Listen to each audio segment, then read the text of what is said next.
Hey, what's up? Andrew Kramer here, and I've got a tutorial that's going to knock your socks off. Literally, knock them off. Even if you got sandals on, just knock them right off. What we have here is this 3D room, kind of this dark 3D room. I like to call it the room of darkness.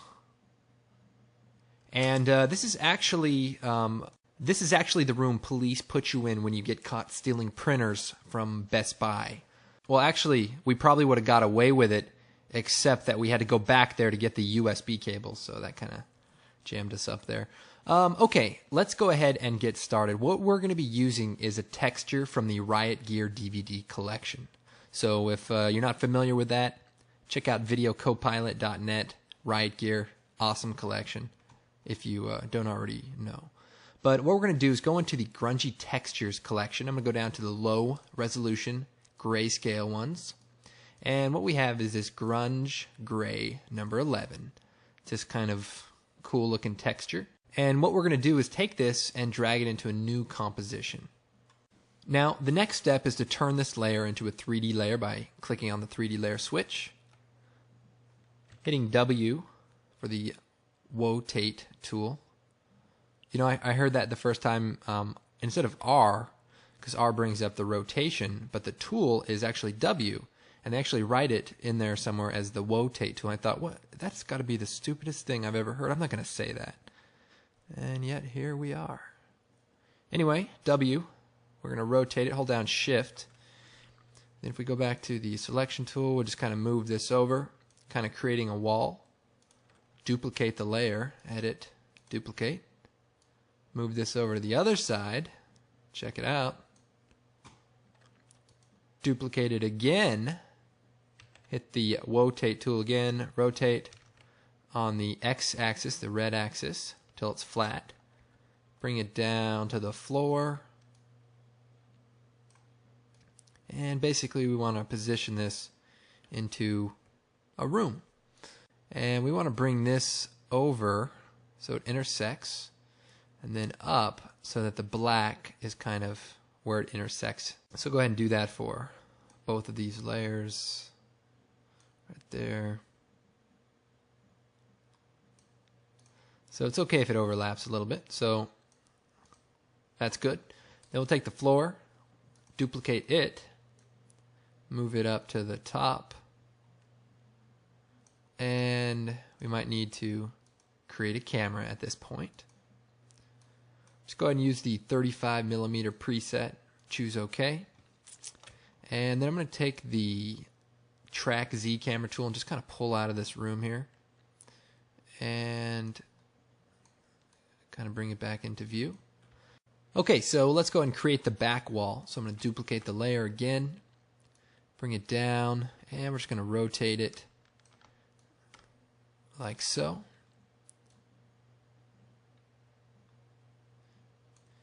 And we'll just push it in Z space to the back.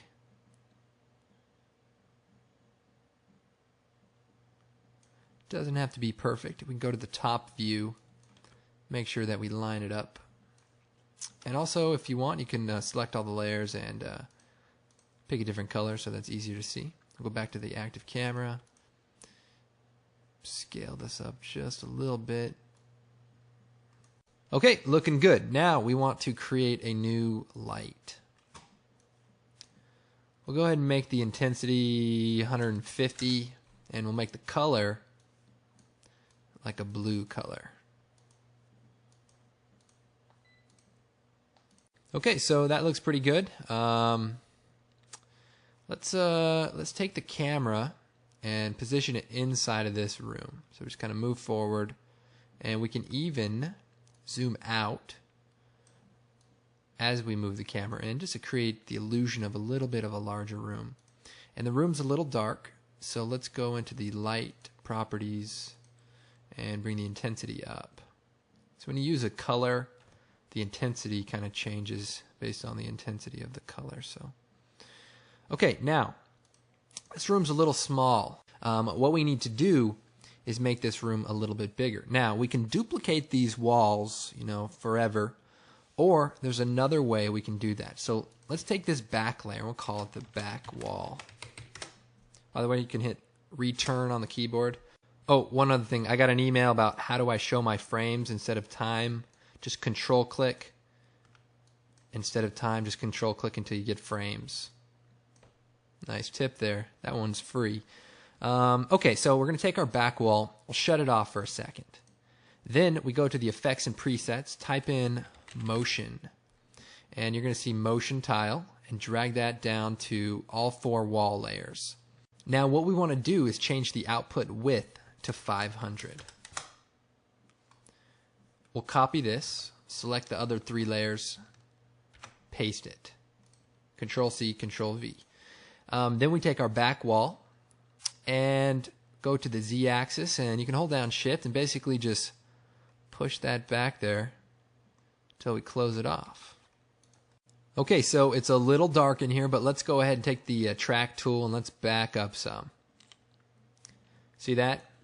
By duplicating the room, we also created a longer hallway. Isn't that cool? I don't know. Have you guys seen this before? Possibly in a promo for a product. I can't remember. Anyway, we can do an animation where we kind of fly down this hallway, and that's pretty cool. Now, there is one thing that we have to compensate for, and that is the back wall is just way too bright. It's almost like a mirror. And so what we need to do is take the back wall, choose Effect, Color Correction, Exposure, and just bring that down. I don't know. Yeah, that looks pretty good.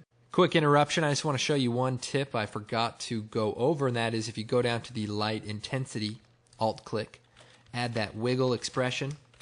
Oops, wiggle. 3,40, and that'll just kind of give the room a little dreariness as the lighting will kind of flicker a little bit. Those darn incandescent bulbs. Okay, so we're back in the room, and what I want to do is add some text. So I'm going to take the text tool, click on here, we'll write final image. By the way, that's my company. We do visual effects and motion graphics, a bunch of fun stuff. And right, presents, looking good. By the way, this font is Arial Black, italicized, I think. Turn on the 3D layer switch for both of these, and bam, they go back to the 0, position of our camera originally. If you see, our layers are actually still up there. We're actually just looking at the motion tiled addition we've added to our nice little room. So if we move in here, we can get to our final image text, and we can reposition it at eye level. It's important to put things at eye level. Like picture frames and stuff in your house, you want to make sure they're kind of at eye level. Otherwise they look awkward. That's what my wife told me. And she's right. She's got to be. And now we can go ahead and set up a nice little camera move. If we take the orbit camera tool, we can kind of come over to one side. I mean, this is like a full-on 3D room. You know, a lot of possibilities. But let's go ahead and animate the position and the anchor point, or the point of interest. Move forward, and we'll kind of zoom in, track in. Nice and close here.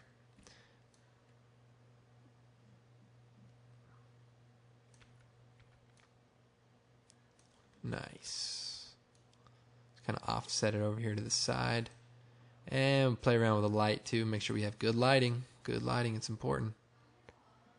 And we'll even zoom out further. It'd be like this huge zoom in. We can start out here lower at the ground, coming from the darkness. Or whatever.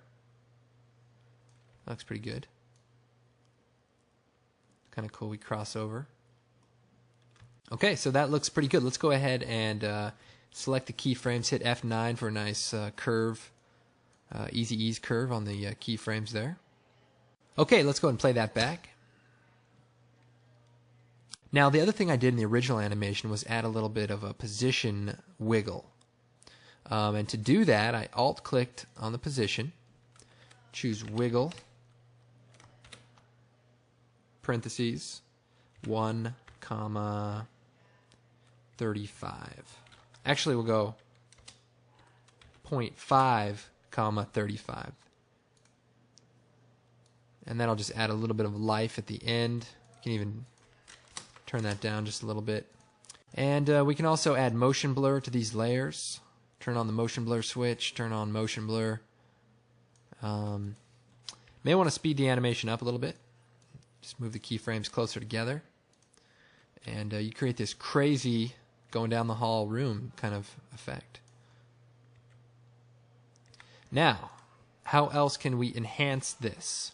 Well, let's go and pull down the camera options. And we have the depth of field. We turn that on. And nothing really happens. Let's increase the aperture. See that? See our walls blurring out here? Increase the blur level. Alright. Now, one little problem. Our focus point is not our text. How can we fix that?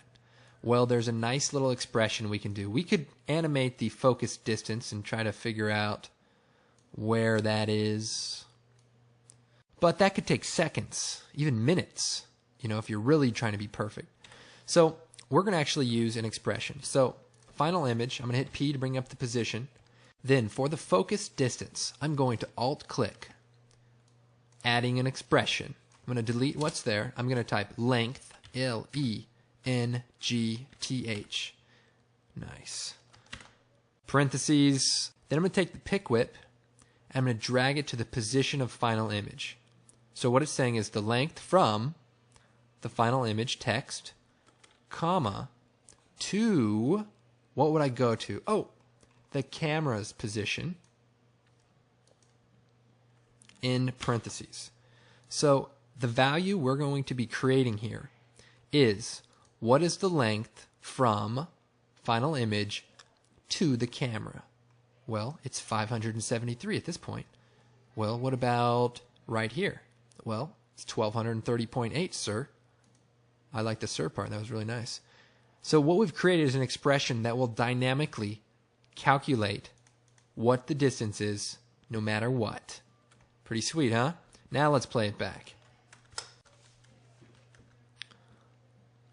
Okay, don't be fooled. That took a long time to render. That motion blur with the depth of field, it's a killer, but it's worth it. See that? Pretty nice, huh? Might even add a little more wiggle. Give that a little more life. 35.75. So we wiggle it once every 3/4 of a second, 35 pixels or units. Okay, so that's the end of the tutorial. Sorry if I was a little excited today. I found an extra box of Peeps and just really boosted my spirit. And if you don't know what Peeps are, they're basically these sugar-colored marshmallows. They look like ducks or... No. They look like rabbits. If you knew what they were, you'd understand. Anyways, my name's Andrew Kramer. You can check me out at creativecow.net or visit my website, videocopilot.net. We got some great other tutorials. And, of course, you can purchase riot gear, pre-matted organic stock footage. Anyways, I'll see you guys next time. For now, I'm going to go see what's at the end of this room. Looks kind of dark back there.